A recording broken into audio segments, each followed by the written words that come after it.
जय श्री राम, जय माता दी, बम बम बोले।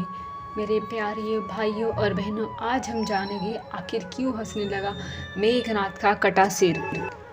तो चलिए जानते हैं। महर्षि वाल्मीकि द्वारा रचित हिंदू धर्म ग्रंथ रामायण में उल्लेख मिलता है कि रावण की बेटी का नाम मेघनाथ था। उसका एक नाम इंद्रजीत भी था।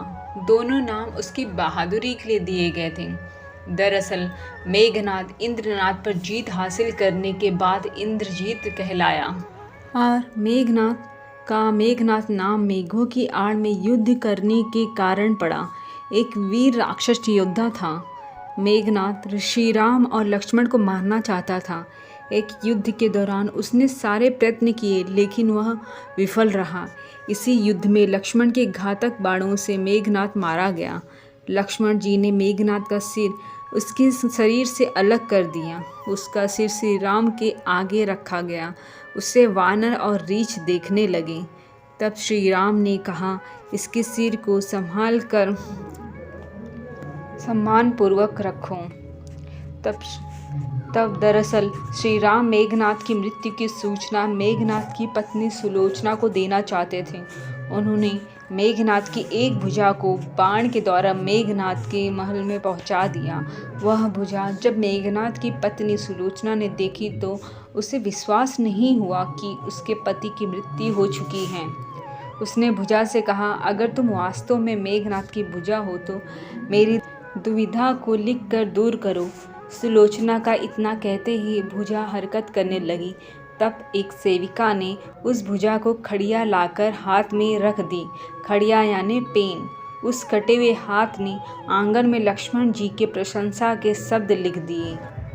अब सुलोचना को विश्वास हो गया कि युद्ध में उसका पति मारा गया है। सुलोचना इस समाचार को सुनकर रोने लगी। फिर वह रथ में बैठकर रावण से मिलने चल पड़ी। रावण को सुलोचना ने मेघनाथ का कटा हुआ हाथ दिखाया और अपने पति का सिर मांगा।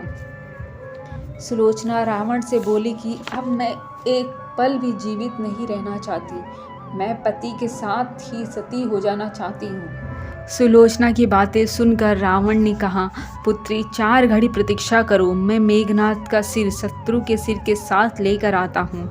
लेकिन सुलोचना को रावण की बात पर विश्वास नहीं था।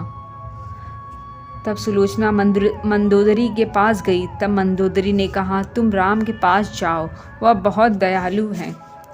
सुलोचना जब राम के पास पहुंची तो उसका परिचय विभीषण ने करवाया। सुलोचना ने राम से कहा, हे राम, मैं आपकी शरण में आई हूँ। मेरे पति का सर मुझे लौटा दे ताकि मैं अपने पति के साथ सती हो सकूं। राम सुलोचना की दशा देखकर दुखी हो गए। उन्होंने कहा कि मैं तुम्हारे पति को अभी जीवित कर देता हूँ। इस बीच उसने अपनी आप बीती भी सुनाई। पति की भुजा द्वारा लक्ष्मण जी की प्रशंसा की बात भी कही। सुलोचना ने कहा कि मैं नहीं चाहती कि मेरे पति जीवित होकर संसार के कष्टों को भोगे। मेरे लिए सौभाग्य की बात है कि आपके दर्शन हो गए। मेरा जन्म सार्थक हो गया। अब जीवित रहने की कोई इच्छा नहीं। राम के कहने पर सुग्रीव ने मेघनाथ का सिर ले आया, लेकिन उनके मन में यह आशंका थी कि मेघनाथ के कटे हाथ ने लक्ष्मण का गुणगान कैसे किया। सुग्रीव से रहा नहीं गया और उन्होंने कहा, मैं सुलोचना की बात को तभी सच मानूंगा जब यह नरमुंड हंसेगा। सुग्रीव के इतना कहने पर सुलोचना के सतीत्व की बहुत बड़ी परीक्षा थी। उसने कटे हुए सिर से कहा, हे स्वामी, जल्दी हंसिए, वरना आपके हाथ में जो लिखा है उसे ये सब सत्य नहीं मानेगी।